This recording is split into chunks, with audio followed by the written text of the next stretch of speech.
The next thing I want to talk to you Oaks about is if I give you an impression in terms of cattle that I see, and we can throw ideas around, and I'm open for discussions. We first look at functional efficiency. Now, functional efficiency usually is like if you use the stick, you've got balance.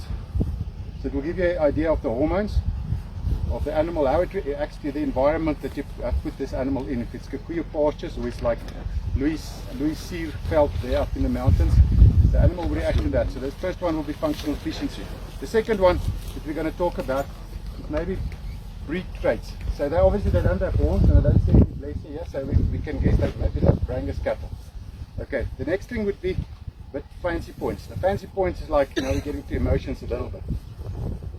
Fancy points would be like the females, you see one with a dewlap or an old fell, and an old fell doesn't affect, as far as I know, anything in terms of fertility or a weaning mass. But all the stud oaks will say, yeah, check the old, it's only for an old fell. So that's fancy points. The last thing, and ek noem dit altyd other stuff. My other stuff is, as I saw you op 'n perdeplaas, so I know there's an oak that said there's something to on the outside of a man, on the outside of a horse that does something to the inside of a man.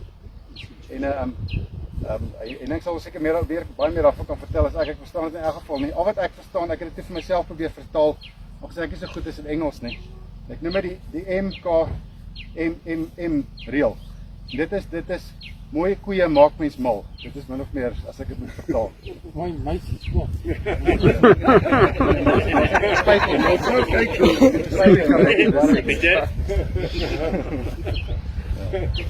Okay. The volgende ding is if you look at selection, whatever you select for in an animal, if it's beef, chicken, horses, to gain that character trait, you're sacrificing something else. It's like, again, back to balance. If you're selecting animals that's long, and that's like the first thing that when a bull comes in, it's like, chew, look at the length. If you're selecting for length, what you're going to sacrifice? You're going to sacrifice depth. The moment that you start selecting for muscling, what are you going to sacrifice? The moment we're selecting for muscling, usually on our female progeny, we start losing milk. The first thing. Another thing about muscling, the moment that you start selecting for muscling, you start losing capacity. So that's like two sides of a piece of string. So you're pulling them in different directions the whole time. Another thing, it's like the greens are here, and I've seen your cattle from your father's side. I see Alistair McMurray. I've seen the McMurray's cattle from 20 years ago. Die Robertses. Ek het hulle oupa se beeste geken. Dink julle ons maak vordering? Dis ons op pad ergens heen, ons trap ons water. En terug na Henning, hulle kan dit meet. Hulle weet 'n reisiesperd het so vinnig gehardloop 20 jaar terug, 30 jaar terug, 40 jaar terug. Daar is nou vinniger of stadiger. As ons kyk na die Olimpiese rekords vir mense, daai 100 meter word al hoe vinniger. By beeste het ons iets reg gekry. Ek weet nie. Ons het 'n proef gedoen. Dit was in die Siementaler bedryf. Dit was 'n bul wat nasionale kampioen was in 1971. Toe kaai ons met hom 20 jaar na hy kampioen was. Toe slag ons al sy kalvers. So dit sê vir my, miskien maak ons vordering. Miskien. Ek was eendag, daar's 'n Brangus teeler gewees, Marius Weermeyer by Botawil. Sy skoonpa was een van die stigterslede van die Bonsmara Genootskap. Die oom het vir my gesê, vra ek op eendag, hy's 50 jaar ontlid, hy's erelid, hy kry verskil hier en toekenning. Sê ek, oom, wat teel julle? Teel hy die goed reg geteel? Hy sê, in 50 years all that we did, we make them bigger, then we make them smaller. Then we make them bigger, then we make them smaller. So dis nogal iets wat mens kan, dis nogal iets wat dink ek belangrik is. En ek dink dis belangrik om die emosie daar uit te haal, om te kyk wat teel ons. As ek wil nie eers kom by blap en genomie, kan nie daai verwar my heeltemal. Maar elke keer dan kom maar the next scientist always comes to, okay, now this is the new avenue. You've got to select for this now. And then people do, and they select for that. And the oaks in the dairy industry has done that. They've selected for genomics now for 20 years. They've pushed the whole dairy industry into a direction genetically. And now they've come back and said, no, we've been wrong. Chuck away the genomics. Now they're on other set of rules again. So it's kind of difficult. Llewellyn and Roxy, as you saw, they had always said, you can rather tell an oak he's got an ugly wife and telling him he's got ugly cattle. So, yeah. So I don't know, we're like emotional about these things. The reason I'm not sure. I've met two old women there, and they farm Afrikaner cattle there in Stofberg, the other side of Middelburg, in Mpumalanga. They said they were always they've got huge maize land, so they always selected for oxen. Oxen was what they selected for, and then they always sat on the kraal, and there was like these 18-month-old Afrikaner bullocks was in there, and then they've got to decide we've got to keep one bull back, and then the others we've got to cut for oxen. And then the one brother said to the other one, which ones do you think we must pick? And the other brother said, let's pick that one. He's the ugliest. He won't make a good ox.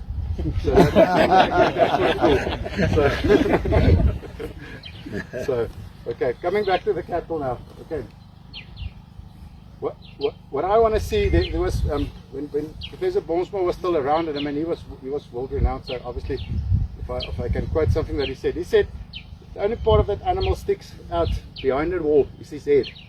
You must be able to determine if is it a bull, is it a cow, or is it the ox. And coming back to balance and hormones, you can look here. Don't look now, but you can look at males and females. Males got broad shoulders, a little bit thinner in the hips, then they go down. Females, other way around, short, bit shorter in the shoulder, a bit broader in the hips, because they've got to have a birth channel for a baby to pop through. So that's why they're that. But now, what do we do as cattle farmers? We always invent the wheel. Always we push the boundaries. Always we want the bull with a groot gat.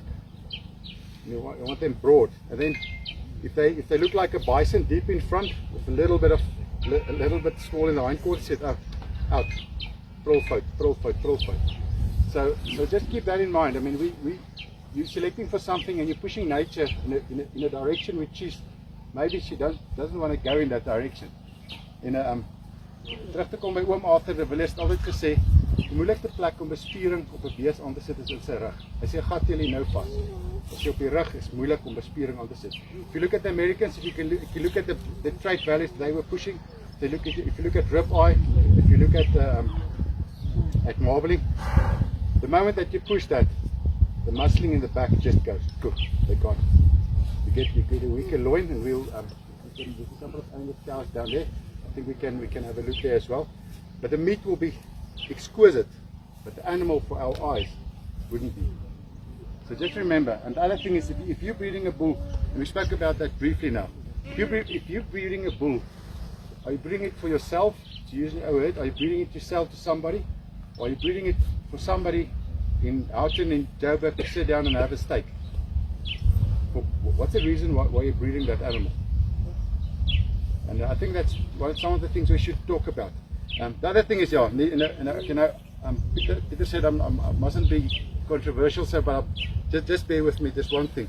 We did a trial at Triple C feedlot in Dundee. They had a DIMSA ticket system. It's like but every animal in the whole process, from where it comes from the truck, offloads it, up to the point where we slaughter them and we get the carcass weight. We did a trial there on 15,000 animals. And then, when you go to Nampo, and on top, when we still had Nampo, on top is the Anguses and the Herefords, and down below I think is the Beef Masters or the Boerans or some. If you walk through that big shed, and you stop at each stall will tell you, die voerkralle soek ons kalvers, die voerkralle betaal 'n premie vir ons kalvers. All of those breeds. That's what they tell you. Okay, coming back to the trial that we did. We did a trial on 15,000 animals, and we only measured one thing: profitability. On 15,000 animals of all the breeds that you can find in South Africa, or I'd say KZN was about 50% of the animals came from KZN. The number one reason why we didn't make money was the animals got sick. Got sick could be an eye, could be a leg, could be pneumonia, could be wet water. That was the number one reason. Number two reason why we didn't make money: males, females. At that stage we made on males $1,600 per animal. We made on females $600. The third reason: the size of the animals that we were bought in. If they were too big, we didn't make money. If they were too small, we didn't make money. It was like a sweet spot here in the middle. That was the most profitable. The fourth reason, how far did we transport the animals? The farther we transported those animals, the weaker they performed. But they performed weaker because we took them out of the environment and put them in a total different environment. And then the last one, that's where the emotion comes in. The buyer. And you get guys that can buy good cattle, and then you get guys that screw you over. And it's like, that's business. And Peter spoke about integrity. I think that's integrity. But it's like, on 15,000 animals, the top 5 rules, there wasn't breed. There was no breed involved in terms of profitability. So now I'm passing the ball back to you, Elke. If I'm a feedlot buyer, why should I buy Brangus calves from any of you? And there are feedlot buyers here. You can vouch for me. Why should I buy Brangus calves? One, integrity. If you're a good farmer, if I can trust you, if you look after your cattle, you do the vaccinations that Dr. Hans spoke about this morning, you will walk the extra mile for me. I'm sure I'll pay the premium for your cattle, but not because of you, not because of the breed that you're farming with, because of you as a person, and because you're not taking shortcuts. So, yeah. But like I say, I'm open for criticism. You can convince me. I've got stats of a couple of million animals in the feedlot industry in South Africa, so you can come and beg to differ. So, yeah. Just in terms of traceability, we're definitely going to get in South Africa pressure on traceability. We're starting to export more and more, and the exportations is becoming big bucks. Suid-Afrika het 'n goeie produk, dit word wêreldwyd gekoop. Daar is definitief 'n aanvraag vir ons vleis. So daar gaan vir jou verwag word om elke plaas se diere register te hou, elke dier te merk. Julle stoetboere dink ek is voor, julle is voor in die resies. Julle weet wat gaan aan by julle, maar ek dink dit is iets wat ons moet weer en weer druk vorentoe. 'n land soos Namibia. In Namibia 50% of the cattle belongs to commercial farmers, 50% to subsistence farmers. In Namibia, every cattle owner has got a catalogue, and every beast has got an ear tag. Why can't we do it in South Africa? I mean, where's this? Yeah, where's the ladies from the society? I mean, we battle to send in birth notifications. Where can we? If we can't do that, how will we get traceability right? So, okay, a couple of things. Getting back to the cattle. Okay.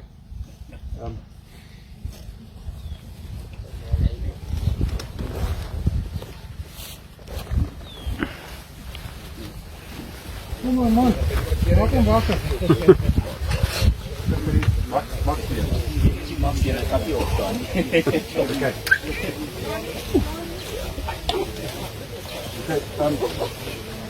Begin nou, begin terug. If you know nothing about cattle, it's the first time apart from a steak at Spur, it's the first time you came to look at a bull. What would you look for? Balance. Balance. For your pin.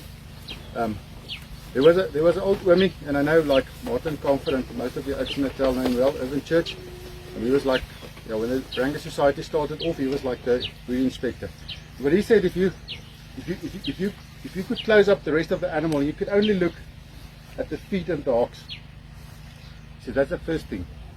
The number one rule why bulls don't last in South Africa, this is now breeds. Hoëvelder, maar, Brangus, Beefmaster, Bradford. Those 5 breeds is we're getting hoof trouble. And here with like Henning that's farming on Kikuyu, this is like the number one thing why bulls' feet would pack up. It's just too soft. If you're farming with dairy cows, you'll have exactly the same problem. It's not just a Brangus thing or a beef thing, it's just like it's the environment. So you've always got to look at the feet. Feet is very low heritable, about 0.9. So, but there was an Elke, ex-Zimbabwean, Mick Lamb. He used to be ABS Genetics. He used to be their CEO. And I asked him, he was an expert in dairy nutrition. And I asked him if he had to correct milk on an animal. He said 1 generation, 1 correct bull, I'll salt milk out for you. I said other, he said about 3 generations. He said feet, he says 9 generations. So can you take that risk to buy a bull that's hoofs are not correct? If you stuff them up, your kids will suffer to correct that. Where's Andrew? Almal al so 'n bietjie Andrew gemors vandag. By jou oupa, daai tyd in die sand, het ons met die pote gesukkel. By plaas op Boshof. Sukkel nou nog oor die pote, hè. Dit is baie swak. Maar is goeie swemmer. En jou oupa het goeie beeste geslag oor hulle pote. Waar dit vandaan kom van die Brahmane Angus, ek weet nie, maar dit was so gewees. Okay. Die volgende ding, there's a thing that's been, I don't know why, it's crept into our cattle, and I know there's some people that's like more sensitive to it than others.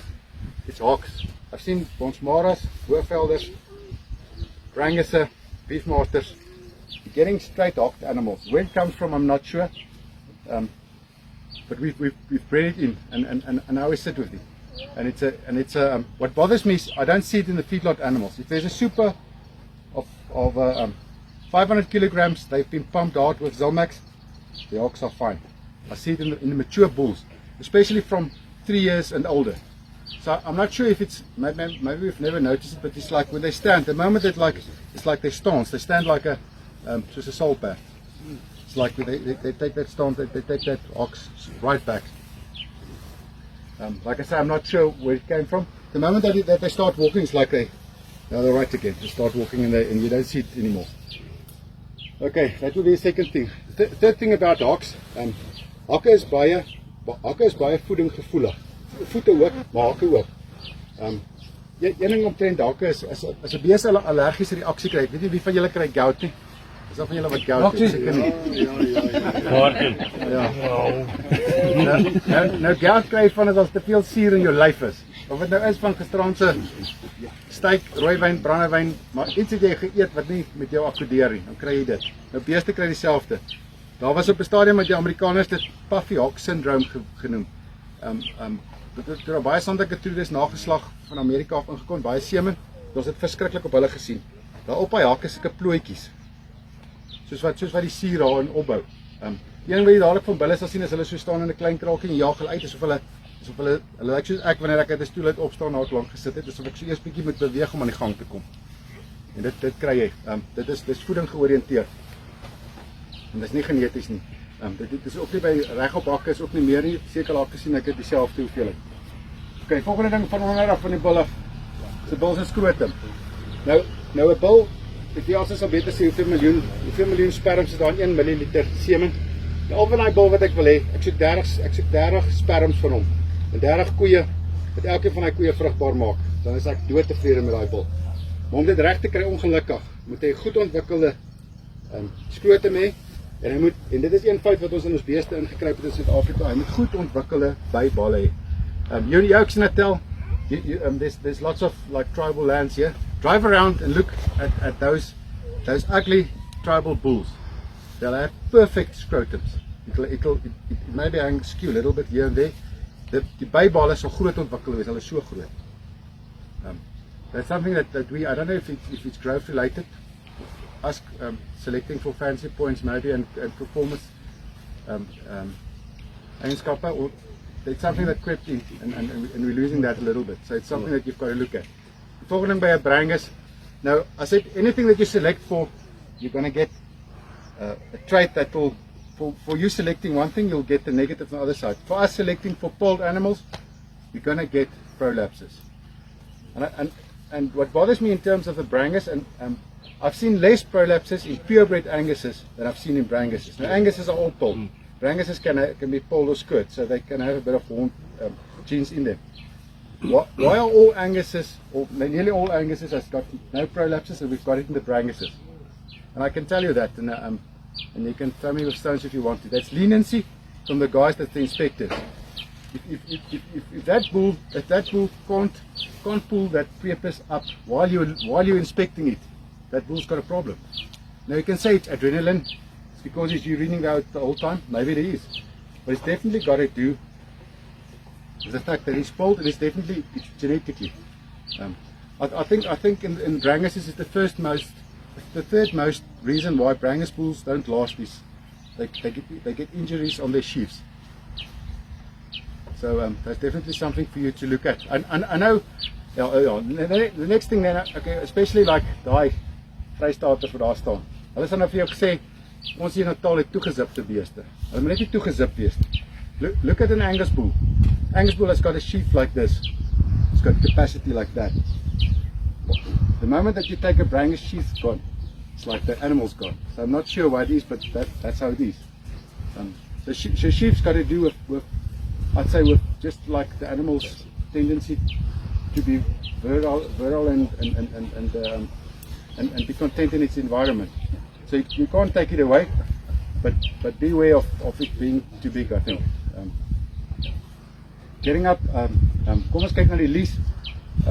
Vir al die Wes-Vrystaat beeste, die bulle wat hulle gebruik het 20 jaar terug, en die bulle wat van Amerika afgekom het, as jy 'n bul se sak sien hang, jy sien die nek van die skrotum, en jy kan speentjies daar sien, dan is dat bul se lees te doen. Die speentjies wat jy daar sien, sê vir jou, die bul se hormoonbalans is nie daar nie. Nou, bul het minder manlike hormone as wat hy moet hê, het te veel vroulike hormone, dis kom die spene daar sit. So, wat is die implikasie van dit? Die implikasie daarvan is, hy gaan dogters steel wat minder vrugbaar is. Dis die kort en lang daarvan. Jy kan dit ignoreer, jy hoef dit nie te prul nie, maar as jy selekteer vir vrugbaarheid, gaan jy ernstig jouself in 'n hoek inteel.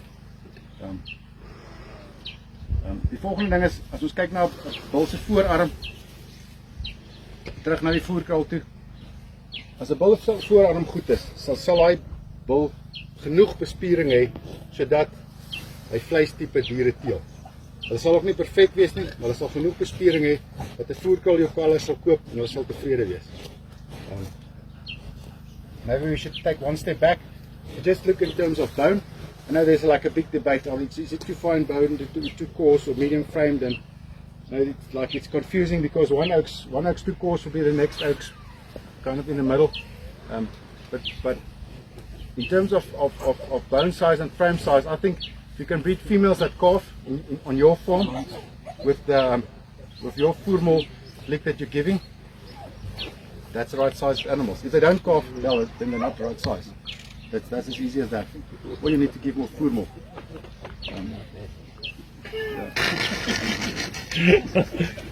I think at the moment Ek dink jy's amper 50 nou, hoor. Jy kan my nou gaan vat. He's trying to keep it cool. The one thing I think is, I mean, winner calves are going $50 plus. You're probably going to get about between 3.5 for maize. Supers are 50 at about 50 to 50 this week. So at the moment, I mean, it's nice to produce animals, but it's expensive, and the lick is going to get expensive. If Angus hasn't phoned you about the formal lick that's going up, he'll phone you on the 1st of March, because it's definitely going up.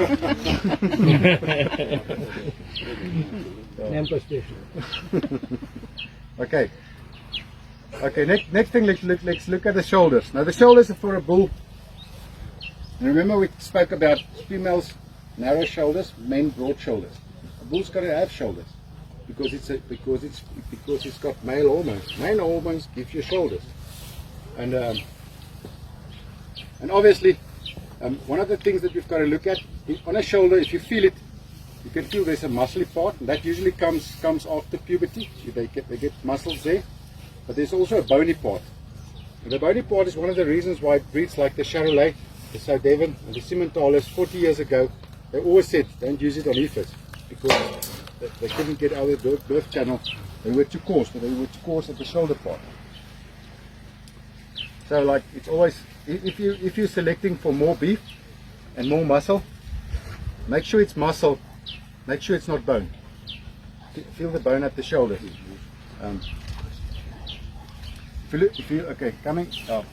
Coming up, if you look at the back, just right from the shoulders up top,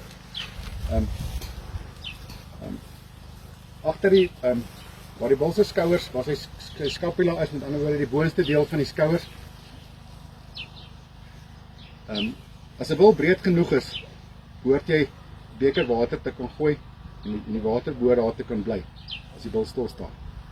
As die bul skerp is bo, so gaan dit nie gebeur nie. Brangus is nie skerp. Brangus is geneig om skerp bo te wees. Hoekom? Dit is baie eenvoudig. Hulle kom uit Pramane uit. Pramane skerp bo. Volgende rede. Ons selekteer vir vleiskwaliteit. Ja, alles wat Amerikaanse seemen ingebring het, hulle het vir ribeye geselekteer. Beeste met hoë ribeye lyk soos hierdie. Soos hierdie bil.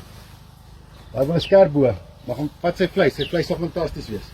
Maar ongelukkig offer hy iets op te selekteer daarvoor. En julle ouens wat saad invoer, kyk maar na die bulle. Amerikaners neem altyd 'n bil van die kant af. Hulle lyk baie mooi. Hulle neem hom nooit van bo af nie en nooit van agter af nie. Want hulle is altyd plat en hulle skerp van agter af. Vir die skouers. Die volgende ding wat ons ook kan kyk, ons sien dit nie meer baie nie, maar in die Afrikaners se tyd het nog al baie gesien. Dit is hoë kambene. Dit is net agter daai bil se skouers is die kambene. Wat gebeur is met die kambene is, dit is die dele van sy rugwervels wat nie ophou groei nie.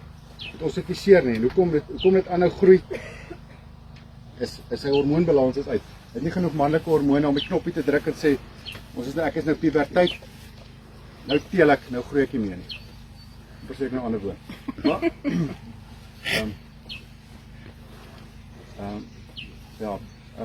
in terme van toplyn. Toplyn is een van die goed wat mense vreeslik opgewonde oor maak. As jy genoeg kos gee, as die toplyne vreeslik mooier as wanneer hulle nie kos kry nie. So you can almost feed any animal's top line to a degree that it's perfect with enough feed. That's unfortunately how it is. So if you like on the nationals and all those bulls are as fat as you can get them, don't drive about the top line because when it gets home, it'll probably never look the same again. Okay, the next thing, and now this is apart from the feet, the hocks, the sheath, and the scrotum. For me, that's like the fifth most important trait. If you I don't talk about balance like it's kind of logic. They've got to have that. That's the middle part of an animal. Bull, cow, doesn't matter. Remember, in the middle part fits the rumen. The rumen is that animal's factory. If that rumen doesn't function, that animal can't utilize grass. And it can be kikuyu grass, ryegrass, you make your pick. If it doesn't have a functional rumen, it will not sustain itself. And then you've got to have like you've got to have Angus's number on speed dial because you've got to need a hell of a lot of food more. So we've got to breed and push animals to be functional. If you can look at old pictures of cattle, like those black and white pictures that they took in the 60s and 50s. The animals was like big like this, the middle part. They had no hindquarters. They like a klein gaatjies gehad. They were like you'd say totally out of balance because they were much deeper in front than at the back. But they were broad in front. And why was that? Because there haven't been a lick industry up to that stage. So animals had to feed, had to fend for themselves. So what happened here in KZN? These were the summer pastures. Down below in Vienen in the Dorings, that was the winter pastures. They had to track, they had to walk there. You couldn't just find a link of Voere and say, come and sort out our problems. And that's why that animals needed to have rumens, to have capacity to eat that. And now what did you guys learn? I don't know if you've been to that course at that Fear School course that they always got they used to have it once a year. There was an American out there that came to give a lecture, and he said what they did in America, the moment that they started selecting for better slaughter percentages, what did those Americans do? They just made the rumen smaller. So it's like Vorsey. It's got big muscling in front, big muscling at the back, little thin piece in the middle, and it's got very, very good slaughter percentages. Because it's got no rumen. There's no excess to throw away. So the pack houses make millions and the farmers go bankrupt. You ask any beef farmer in America, are they making money? And they tell you, we're battling. But it's because they've lost the rumen. The American Angus Society imported semen from New Zealand. And New Zealand maize is very, very expensive. So there's Angus genes in New Zealand that never had grain in their life. So they've been bred on just grass for 200 years. And they had to bring in that genes back to put a rumen on an animal to fend for itself. So, but we've got animals, we've got rumens, we've got the basics is right here. You just got to look after it. Okay. Next thing, we look at the head. Now, Tom Lassiter said the only function of the head is to take in the groceries, which may be true if you're selling weaners. If we're not selling weaners, we're selling bulls. And remember again, back to the emotions. Maybe it's part of the other stuff. Maybe it's not a fancy point. But if a bull has got an ugly head, you've got to be a very, very good salesman to sell that bull. You've got to be about as good as Peter to sell that bull. So the other thing is, if you look at eye trouble, look this bull for instance. This bull has got very, very strong. That's what pumpkin is. Eye banks. Yeah. Is that so good? Yeah. Okay. This bull has got very, very strong eye banks. The biggest thing about imported cattle in South Africa, they can't take the direct UV light. Those animals get, if they don't have pigment with that, they get cancer. If they've got pigment, they won't get cancer, but they'll have that constant sore eyes. If you're getting lots of that in your herd, it can be twofold. One can obviously be genetic. There's also a bit of a mineral issue there as well. So you can rectify it with minerals up to an extent, but you can definitely select for it as well. The next thing about an animal, we're getting to the fancy points again. Now, I don't know. There's some oaks here, and I think the Voorsitter van Natal Club is one of them. They say an animal has got to have enough skin. Now, that's probably true. If you're comfortable with your own skin, you'll probably say that. But I think it's one of those trends that if you like it, breed for it. If you don't like it, don't breed for it. I don't think it's economical, but there's definitely some portion of the buyer market that wants that. I think oaks like Martin Camphor, which breeds for more tick resistance, is something that sometimes go with a smooth skin, but not always. In Voere at the Veldbull Club, they had a trial there for tick numbers. They had 6 different breeds, and they had the tick scores. They picked up the town that the tick scores, and obviously on average, then Goonies won. But as an individual, the animal that had the least amount of ticks was a purebred Angus. Of course, hair like this, no ticks. So there's something in an animal that gets rid of ticks that's more than just a smooth skin. Okay. Okay, what's next? Okay, we're back to the muzzle. I like a broad muzzle. Broad muzzle, short head.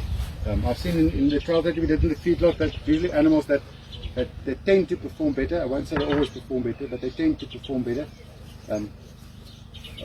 Arthur Helberg, who's a feedlot buyer, he'll tell you if the calf's head are short and thick, he'll probably buy them from you. So they don't have spots.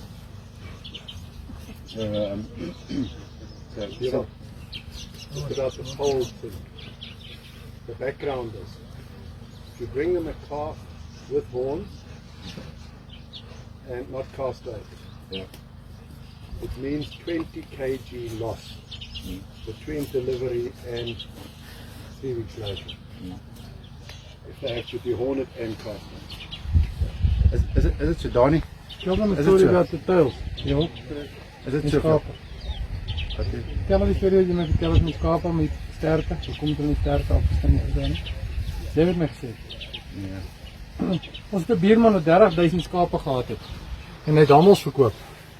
En hy het die hamels verkoop en hulle vra van hoekom sny jy die hamels se sterkte af nie? Dis jy right. 15,000 hamels wat ek 'n jaar verkoop en ek kry 1,5 pond ekstra vir die sterkte. Dis baie geld, né? Dus ik kom hier die knapers los. Ja. Ja, maar onthou die horing. Van die groot. Onthoring het ons gesê, ons het eendag 'n som gemaak, sê ons, as jy kalf onthoring, 'n kalf groei gemiddeld 1 kilogram per dag by sy ma. As jy kalf onthoring, staan hy stil vir 7 dae. Jy verloor met die onthoringsproses, verloor jy omtrent so 7 kilogram, skat ek, more or less, 5 na 7 kilogram. So dis wat Alter sê is waar. En die ander ding is, you must remember the oaks that's the greenies, they don't eat beef, but they predict what you must do on your farm. I can't understand how that works, but it's just for some reason it works like that. And dehorning animals is going to become a bigger and bigger issue. So pollness, I think I think it's going to become a necessity. It's not just something that you've got. Dewald die soepers, as die voerkrale nie onthoring nie, kry hulle bruises as van die beeste horing. That's right. So yeah, but I think that's one of the strong points of Brangus. having it pulled. But now remember now, coming back. Remember you were like in front, you were like the first scientifically bred breed that were pulled. Now, Poenskop Beefmasters, Poenskop ons Maras, Poenskop Braffords, Poenskop Simbras. So ons kan nie net mee staat maak op die poena van die Brangus nie, ons moet sorg dat die res van die pakket ook reg is. Sê, is ons reg? Ons daar kan dit. Okay, kom ons gaan kyk vir die koeie.